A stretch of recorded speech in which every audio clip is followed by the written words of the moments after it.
We're in it, gang. A historic shift is unfolding all around us. The fall of globalism, the rise of a new conservative age, and I explain exactly what's happening and why in my most important book yet, America Awakened. This book gives you the full picture, how we got here, what it means, and what you need to know to be on the right side of history. So don't wait. Go to americaawaken.us and join the early access list today. The next chapter has already begun.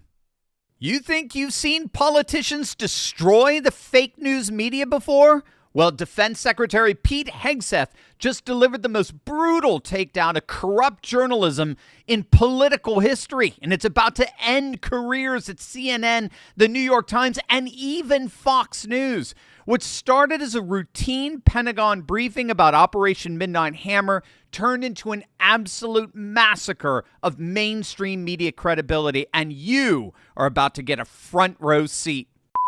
Hey gang, it's me, Dr. Steve, your patron professor, here to make sense of all of the insanity, so make sure to smack that bell and subscribe button. Here's what the mainstream media will not tell you about Operation Midnight Hammer.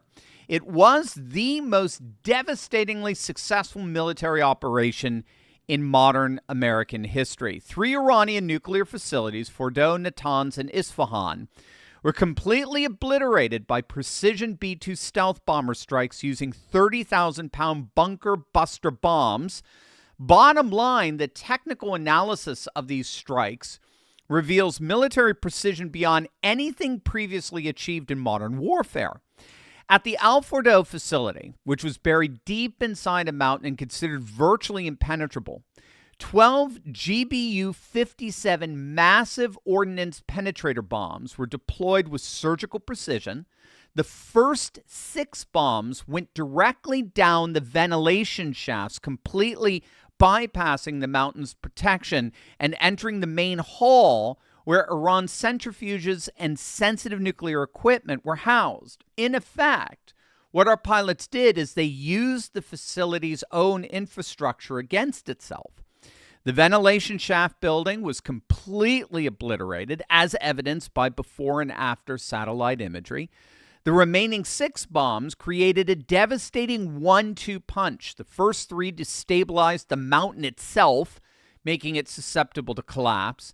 The second 3 punched through the weakened rock and also entered the main hull, with 9 of the 12 bombs detonating inside the facility itself with full force. The overpressure created conditions that caused the entire underground complex to collapse from the inside. But perhaps most telling was the intense fire that burned for 8 hours after the strike, shooting flames hundreds of feet into the air. What was burning so intensely? Well, according to official intelligence assessments, it was Iran's highly enriched uranium stockpile that they had moved to Al Fordow thinking it would be safe. The operation was so precise, so overwhelming, that Iran's nuclear program has been set back by decades. But instead of celebrating this incredible achievement by American pilots who flew 36 hours through enemy territory, what did the corrupt legacy media complex end up doing? They tried to turn it into their latest manufactured, fabricated Trump scandal. The legacy media immediately began spreading lies, citing anonymous sources, and leaked preliminary assessments to suggest the strikes had actually failed. You literally can't make this stuff up. The one who originally reported this was CNN's Natasha Bertrand, the very same so-called journalist who originally reported that the Hunter Biden laptop was Russian disinformation.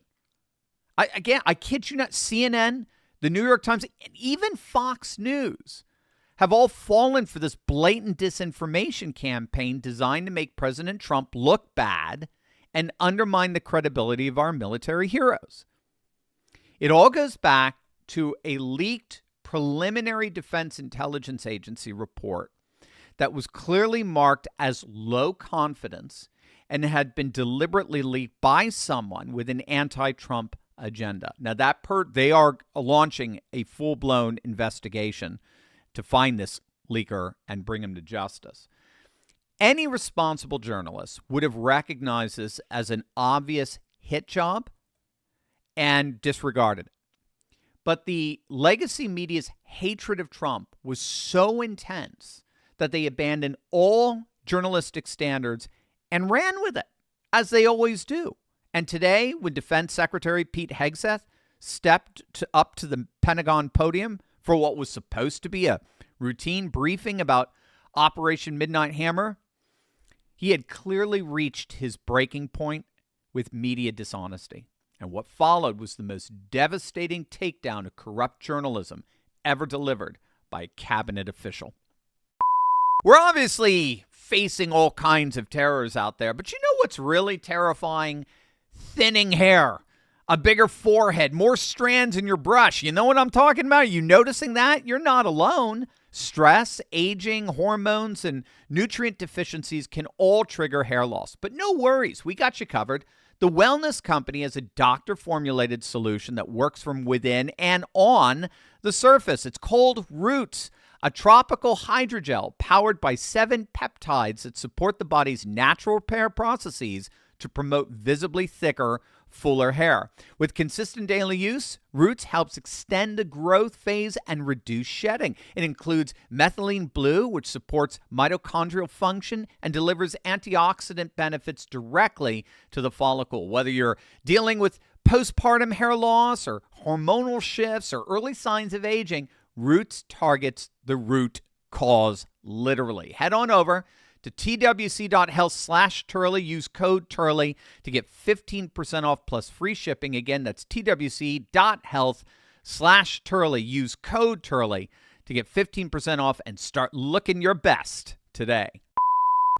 Because you, and I mean specifically you, the press, specifically you, the press corps, because you cheer against Trump so hard. It's like in your DNA and in your blood to cheer against Trump. Because you want him not to be successful so bad, you have to cheer against the efficacy of these strikes. You have to hope maybe they weren't effective. Maybe the way the Trump administration has represented him isn't true. So let's take half-truths, spun information, leaked information, and then spin it in every way we can to try to cause doubt and manipulate the public mind over whether or not our brave pilots were successful. Wow.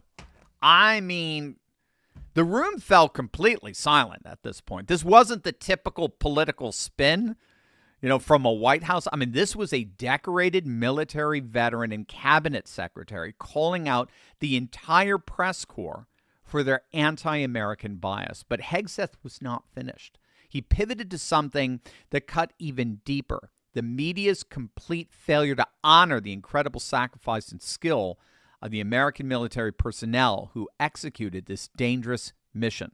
How many stories have been written about how hard it is to, fly a plane for 36 hours? Has MSNBC done that story? Has Fox? Have we done the story how hard that is? Have we done it 2 or 3 times so that American people understand? How about how difficult it is to shoot a drone from an F-15 or 16 or F-22 or F-35? Or what it's like to man a Patriot batter? Or how hard it is midair? Giving the American people an understanding of how complex and sophisticated this mission really was. There are so many aspects of what our brave men and women that, because of the hatred of this press, are under, because people are trying to leak and spin that it wasn't successful. It's irresponsible. Now, note what Secretary Pete just said there. He just excoriated these so-called reporters and journalists who, while miring and soiling themselves in the tabloid gutter of political gossip, they couldn't spare a mere moment to explain the incredible complexity and danger of flying B-2 stealth bombers through hostile territory for 36 straight hours. I mean, who needs Iranian state-run media when you've got MSNBC or the New York Times, for that matter? Hegseth was calling out the legacy media's relentless pattern of what they did all throughout Trump's first-term administration. They accept any anonymous source, no matter how unreliable, if it can be used to attack Trump and his administration. Just contrast this, for example.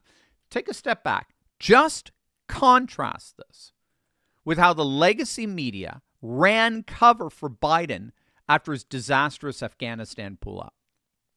I mean, do your own Google search. Read the New York Times articles that were being published in August and September of 2021. And take a look for yourself at how they made excuse after excuse after excuse for Biden and his auto pen.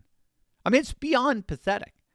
When American service members were killed and billions of dollars in military equipment was abandoned to the Taliban, the mainstream media bent over freaking backward to provide context and minimize the criticism. North Korean media would have been embarrassed by it. But when Trump's military achieves complete success with 0 American casualties in one of the most stunning military operations in modern political warfare, suddenly it's a freaking failure? But Hegseth, ironically, saved his most savage takedown for one of his own former Fox News colleagues. It's about highly enriched uranium. Do you have certainty that all the highly enriched uranium was inside the Fordo Mountain, or some of it, because there were satellite photos that showed more than a dozen trucks there 2 days in advance? Are you certain none of that highly enriched uranium was moved? Of course, we're watching every single aspect. But Jennifer, you've been about the worst, the one who misrepresents the most intentionally what the president says. I'm familiar. I reported about the ventilation shafts on Saturday night, and in fact, I was the first to describe the B-2 bombers, the refueling, the entire mission with great accuracy. So I take issue with that. I appreciate you acknowledging that this was the first the most successful mission based on operational security that this department has done since you've been here, and I appreciate that. So we're looking at all aspects of intelligence and making sure we have a sense of what was where. Now, it's not quite clear what was behind that takedown. That was, of course, Pete Hegseth's former Fox News colleague, Jennifer Griffin, who has been reporting on these low-level leaks, and I'm assuming that Pete was I think Pete felt particularly betrayed that she got caught up in this anti-Trump fervor. Regardless, the American people certainly have no confidence whatsoever in the legacy media's latest fabrication. Take a look at the latest from Insider Advantage. The polling here, 60% of the country approves of Trump's handling of the Israel-Iran conflict. 60%. It's a plus 24 approval. Again, we need to underscore, in an issue that many MAGA supporters thought would tear the Trump coalition apart. As it turns out, it was far from it. It seemed to ironically only strengthen the coalition, except if you're Candace Owens. Candace Owens appears to be auditioning for the role of the new politically schizophrenic Ann Coulter. But regardless, look at these numbers. 86% of the GOP supports Trump's bombing of Iran's nuclear facilities. 94% of self-identified MAGA supporters. That's the highest percentage you could ever possibly hope for on any issue in a poll today. That's basically the equivalent to unanimous support. So it does suggest an interesting, as an aside, I should say, since we're beating up the media here, it does suggest an interesting disconnect between the MAGA influencer ecosphere, the MAGA social media ecosphere, versus the MAGA rank and file. That's something we'll have to keep an eye on over the next couple of years because, as I'm sure you know, MAGA influencers were more or less split down the middle, more or less 50-50.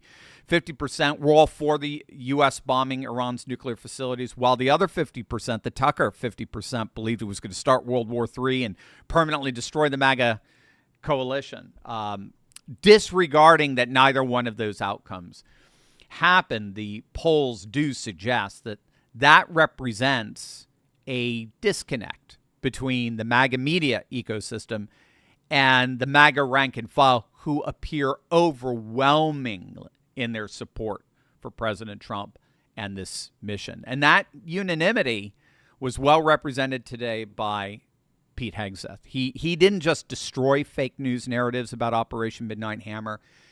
He fundamentally changed, I would argue, the relationship between the Trump administration and the corrupt legacy media establishment. By the time his briefing ended, one could say that multiple careers in journalism were effectively over. The credibility of major news outlets were permanently damaged, and a new standard for government accountability to both the military and the American people, I think, was clearly established. The heroes who flew those B-2 bombers for 36 hours through enemy territory to eliminate Iran's nuclear threat finally got the recognition they deserved this morning. And the fake news media that tried to diminish their achievements got exactly what they deserved. So this, I would argue, is ultimately what winning looks like.